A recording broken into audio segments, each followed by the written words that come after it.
بسم اللہ الرحمن الرحیم۔ السلام علیکم ناظرین، میں میزبان ڈاکٹر محبوب علی صبزی اور آپ دیکھ رہے کنیا پروگرام۔ ناظرین، جس طرح آپ سب نے سنا بھی ہوگا کہ گزشتہ روز ایک دفعہ پھر عمران خان کی تینوں بہنوں یعنی علیمہ خان، عظمیٰ خانم اور نورین خانم کو گزشتہ روز پولیس نے اڈیالہ جیل کے باہر سے گرفتار کیا۔ ان کے ساتھ ساتھ پاکستان تحریک انصاف کو جو دیگر اہم رہنما گرفتار ہو گئے تھے ان میں صاحبزادہ حامد رضا، عمر ایوب خان، احمد خان بچر اور دیگر اہم رہنما شامل تھے۔ ان سب کو گرفتار کیا گیا اور اس کے بعد ان کو چپری انٹرچینج کے گیسٹ ہاؤس میں رکھا، وہاں پر ان کو کھانا کھلایا اور اس کے بعد ان سب کو رخصت بھی کیا گیا۔ ناظرین، صرف سب نے دیکھا کہ علیمہ خان جو تھی ان کی ایک تصویر وائرل ہوئی تھی گزشتہ دنوں کہ جب وہ اڈیالہ جیل کے باہر فٹ پاتھ پر ننگے پاؤں جو ہے وہ بیٹھی تھی اور وہ اپنے بھائی عمران خان کے ساتھ ملاقات کا انتظار کر رہی تھی۔ یہ ناظرین بدھ کا دن تھا اور اسی دن علیمہ خان کو جیل حکام نے یہ بتایا کہ آپ کو اگلے دن یعنی جمعرات کے دن آپ کی عمران خان سے ملاقات کرا دی جائے گی، جس کے بعد وہ واپس چلے گی۔ لیکن جمعرات کے دن جب وہ واپس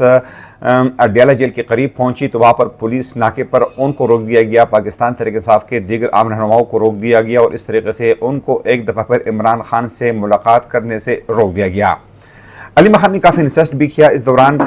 کافی نعرے بھی لگائے گئے، خاص طور پر عمر ایوب کی جانب سے وزیر اعظم عمران خان اور ہم نہیں مانتے ظلم کے ضابطے، یہ تمام نعرے لگا دیے گئے، جس کے بعد پولیس نے ان کو حراست میں لیا۔ لیکن ان رہنماؤں کی ایک دفعہ پھر عمران خان کے ساتھ ملاقات نہیں کرائی گئی ہے۔ ناظرین، جو انر سورسز ہے ان کے مطابق عمر ایوب، اس کے علاوہ صاحبزادہ حامد رضا اور عمران خان کی بہنوں کی عمران خان کے ساتھ ملاقات نہ کرانے کی کئی وجوہات ہے۔ ایک تو عمران خان کی ملاقات جو ہے ان رہنماؤں کے ساتھ زیادہ کرائی جاتی ہے جن میں خود علی امین گھنٹاپور، بیرسٹر گوہر اور اس قسم کے لوگ شامل ہیں کہ جو کہ زیادہ یہ سمجھتے ہیں کہ اس وقت تمام مسائل کا حل جو ہے وہ مذاکرات ہے۔ لیکن جہاں پر سلمان اکرم راجہ کی بات ہے، جہاں پر عمران خان کی بہنوں کی بات ہے، عمر ایوب کی بات ہے، تو ان کو پارٹی میں ذرا ہارڈ لائنر سمجھا جاتا ہے۔ اس طریقے سے جنید خان اور دیگر لوگ جو ہے یہ وہی لوگ ہیں جو کہ مذاکرات کے حامی نہیں سمجھے جاتے اور یہ وہی لوگ ہیں کہ جو مسلسل مزاحمت پر یقین رکھتے ہیں۔ اس لیے عام طور پر اس کے باوجود بھی کہ اسلام آباد ہائی کورٹ کی جانب سے بار بار ہدایات ملنے کے باوجود بھی ان لوگوں کی مذاکرات یا ان لوگوں کی ملاقات جو ہے عمران خان سے نہیں کرائی جاتی۔ اس لیے پارٹی میں کافی تشویش بھی پائی جاتی ہے اور اس وقت پاکستان تحریک انصاف کا جو کارکن ہے یقیناً وہ بہت مایوس ہو چکا ہے، کیونکہ اس سے پہلے رمضان کے مہینے میں تو یہ کہا جاتا رہا کہ رمضان کے فوری بعد ایک بھرپور مومنٹم شروع کیا جائے گا، ایک بھرپور احتجاج کا سلسلہ شروع کر دیا جائے گا۔ لیکن رمضان کو گزرے ہوئی تقریباً 15-20 دن ہو گئے ہیں، لیکن اب تک پاکستان تحریک انصاف کی جانب سے نہ تو کسی مومنٹم کا اعلان کیا گیا ہے، نہ کسی تحریک کا اعلان کیا گیا ہے اور نہ عمران خان کی رہائی کے لیے کوئی ٹھوس اقدامات اٹھائے گئے ہیں۔ پارٹی ذرائع تو اس بات کو بھی کنفرم کر رہی ہے کہ پارٹی چاہتی ہے کہ اس وقت پاکستان تحریک انصاف کے جو صدر ہے بیرسٹر گوہر اور ان کی کابینہ کو فارغ کیا جائے اور ایک نئی پارٹی کا یا تو اعلان کیا جائے یا اس میں بڑی پیمانے پر تبدیلی لائی جائے۔ لیکن اس وقت اس فیصلے سے خود پاکستان تحریک انصاف کو بڑا دھچکا لگ سکتا ہے۔ اگر ہم پارلیمانی سیاست کی بات کریں تو خود اس وقت پارلیمنٹ میں جو پاکستان تحریک انصاف کی مخصوص نشستوں کے حوالے سے جو ان کا موقف ہے، سینٹ کے حوالے سے ان کا جو موقف ہے، تو اس کو دھچکا لگ سکتا ہے۔ اس لیے پاکستان تحریک انصاف چاروں ناچار ان کے پاس کوئی دوسرا راستہ نہیں ہے بلکہ بیرسٹر گوہر ہی فی الحال پاکستان تحریک انصاف کے چیئرمین ہی رہیں گے۔ تاہم پاکستان تحریک انصاف کے کچھ لیڈرز کا موقف یہ ہے کہ ہمیں ایک دوسری پارٹی بھی بنانی چاہیے اور الیکشن کمیشن میں ان کو رجسٹر کرنا چاہیے اور پھر اس دوسری پارٹی سے ہمیں ایک بھرپور تحریک کا آغاز بھی کرنا چاہیے۔ تو یہ تو ظاہری بات ہے کہ کچھ عرصے کے بعد پتہ چل جائے گا، لیکن مختلف آپشنز پر غور کیا جا رہا ہے۔ لیکن جس طرح ہم نے پہلی بات کی کہ اس وقت پاکستان تحریک انصاف کا جو کارکن ہے وہ انتہائی ڈیجیکٹڈ اور مایوس ہو چکا ہے۔ اس میں کوئی شک نہیں ہے ناظرین کہ اس وقت بھی اگر ہم مقبولیت کی بات کریں تو شاید پاکستان تحریک انصاف آج بھی پاکستان کے چاروں صوبوں میں سب سے مقبول ترین پارٹی ہے۔ لیکن عمران خان جب سے جیل میں گئی ہے تو پارٹی ٹوٹ پھوٹ کا شکار ہو رہی ہے۔ پارٹی میں مختلف دڑے بن گئے ہیں، کوئی خیبر پختونخوا کا دڑا ہے تو کوئی پنجاب کا دڑا ہے، تو اس طریقے سے سوابی، سوات، پشاور اور مختلف علاقے کی جو لیڈرشپ ہے تو آپس میں شاید ان کی کوارڈینیشن میں بھی کمی ہے اور ایک دوسرے کی احکامات ماننے کے لیے یہ لوگ تیار بھی نہیں ہے۔ الٹیمیٹلی اس کا نقصان جو ہے خود پاکستان تحریک انصاف کو ہو رہا ہے، پاکستان تحریک انصاف کے کارکنان کو ہو رہا ہے، کیونکہ کارکنان تو اس انتظار میں تھے کہ عید کے فوری بعد جو ہے عمران خان کی آزادی کے لیے بھرپور تحریک کا آغاز کر دیا جائے گا، لیکن ابھی تک اس تحریک کا آغاز تو دور کی بات ہے، اب تک اس کا اعلان تک نہیں کیا گیا ہے۔ عام طور پر پاکستان تحریک انصاف کا جو ہے یہ مختلف علاقوں میں ان کے مظاہرے ہوتے تھے، کبھی جمعے کے دن، کبھی اتوار کے دن، کبھی کسی اور روز، لیکن اب تو وہ مظاہرے بھی جو ہے تقریباً ختم ہو گئے ہیں۔ صرف آج سے ایک ہفتہ قبل سوات کے علاقے بریکوٹ میں جو ہے ایک مظاہرہ ہوا تھا پاکستان تحریک انصاف کے جانب سے ہفتے کو روز، لیکن اس کو بھی اب تقریباً ایک ہفتہ ہو گیا ہے، لیکن اس کے بعد یہ کہا جاتا رہا کہ اس کے علاوہ یعنی سوات کے علاوہ جو ہے خیبر پختونخوا کے مختلف علاقوں میں پاکستان تحریک انصاف کی جانب سے مظاہروں کا اعلان ہوگا، ایک تحریک کا اعلان ہوگا، لیکن اب تک اس تحریک کا اعلان نہیں کیا گیا ہے۔ ناظرین، ایک عجیب سی صورتحال اس وقت یہ بھی ہے کہ پاکستان تحریک انصاف کے کچھ کارکنان یہ سمجھتے ہیں کہ اس وقت علی امین گنڈاپور، بیرسٹر گوہر، ساتھ میں بیرسٹر سیف جو ہے، یہ وہی لوگ ہیں کہ جن کو اس وقت اسٹیبلشمنٹ کی انتہائی قریب سمجھا جاتا ہے، اور یہ بھی سمجھا جاتا ہے کہ یہ لوگ جو ہے یہ عمران خان کی بھی ہمدرد ہے، لیکن یہ اسٹیبلشمنٹ کی بھی ہمدرد سمجھے جاتے ہیں۔ اس لیے یہ جو تحریک ہے، یہ جو مومنٹم ہے، ابھی تک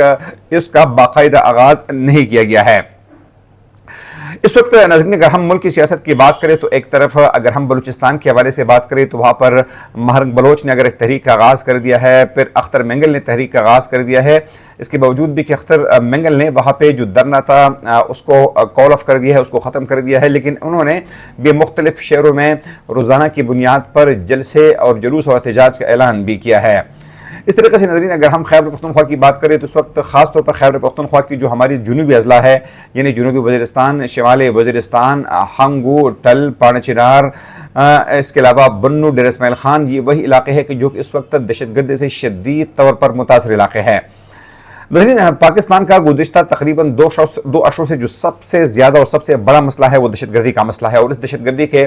مسئلے نے نہ صرف پاکستان کی معیشت کو بری طرح متاثر کیا ہے، بلکہ ہمارے جو نوجوان اور نئی نسل ہے وہ اب ان کو حیرانی پریشانی ہے کہ ہمارے ہاں یہ سب کچھ مسلسل کیوں ہو رہا ہے، اس کو ختم کیوں نہیں کیا جا سکتا؟ کیا یہ دہشت گردی اور یہ لاقانونیت جو ہے یہ اس ملک میں ہمیشہ سے چلے گا یا پھر اس کا کوئی اختتام بھی ہوگا؟ ساتھ ناظرین، جس طرح آپ سب لوگوں نے دیکھا ہوگا کہ گزشتہ دنوں army chief general Asim Munir نے اسلام آباد کے کنونشن سینٹر میں جو پاکستان کے وہی لوگ جو کہ پاکستان سے باہر رہتے ہیں، پاکستانی کمیونٹی، ان سے خطاب کرتے انہوں نے یہی کہا تھا کہ پاکستان جو ہے یہ ہمیشہ بننے کے لیے بنا ہے اور پاکستان کا مستقبل انتہائی روشن ہے۔ ہم جو ہے نہ صرف ہمیں یہ امید ہے کہ ہم رائز کریں گے، بلکہ ہم اس ٹریک پر آ گئے ہیں کہ اب ہمیں رائز کرنا ہوگا۔ انہوں نے اس بات کی بھی بھرپور طریقے سے مذمت بھی کی کہ بہت سارے لوگ جو ہے وہ سوشل میڈیا پر جب ان کو خبریں ملتی ہے تو اس کو کاپی پیسٹ کرتے ہیں۔ ظاہر بات ہے کہ اس پر پھر پاکستان تحریک انصاف کا موقف آیا ہے اور انہوں نے اس پر کافی تنقید کی ہے کہ پاکستان کے آرمی چیف کو اس طرح نہیں کہنا چاہیے تھا، لیکن ناظرین ایک بات تو اٹل ہے اور وہ یہ ہے کہ اس وقت اگر ہم صورتحال دیکھیں تو جو موجودہ حکومت ہے پاکستان مسلم لیگ نون کی اور پاکستان فوج جو ہے وہ اگر ہم یہ کہیں کہ مکمل طور پر ایک پیج پر ہے، یا اگر ہم یہ کہیں کہ اس وقت پاکستان تحریک انصاف جو ہے وہ اس وقت اسٹیبلشمنٹ اور موجودہ حکومت کو ایک ہی نظر سے دیکھتی ہے، تو شاید اس میں کوئی غلطی جو ہے یہ نہیں ہوگی۔ ناظرین، سب سے اہم بات یہ ہے کہ اگر آپ دنیا کی ترقی کا اس وقت اندازہ لگائے تو دنیا میں اس وقت وہی ممالک ترقی کر رہے ہیں جن کے پاس جدید سائنس کی ٹیکنالوجی ہے، کمپیوٹر ٹیکنالوجی ہے، جو کہ اس وقت اے آئی کو زیادہ جو ہے اس کو فوکس کر رہے ہیں، کمپیوٹر سائنسز کو زیادہ فوکس کر رہے ہیں، نئی نئی ٹیکنالوجیز کو زیادہ فوکس کر رہے ہیں، اسپیس ٹیکنالوجی کو زیادہ فوکس کر رہے ہیں۔ یہ اگر اس وقت آپ دیکھیں کہ دنیا میں پر حکمرانی کرنے والے جو ممالک ہیں، چاہے وہ یورپ ہے، وہ امریکہ ہے یا چائنا ہے، تو یہ وہ تمام ممالک ہیں کہ جنہوں نے ٹیکنالوجی میں بہت زیادہ ترقی کی ہے۔ اگر جب تک ہم اس ملک میں امن و امان کو یقینی نہیں بنائیں گے، ہم اپنی یوتھ کو ٹیکنالوجی کے حوالے سے لیس نہیں کریں گے، ان کو جدید تعلیم نہیں دلوائیں گے، ان کو پریکٹیکلی جو ہے ایکویپ نہیں کریں گے، تو یقیناً اس ملک سے نہ تو دہشت گردی کا خاتمہ ہو سکتا ہے، نہ یہ جو ہماری قسم پرسی ہے یہ ختم ہو سکتی ہے۔ اگر پروگرام تک اپنے میزبان ڈاکٹر محبوب علی سوزی کو اجازت دیجیے۔ اللہ حافظ۔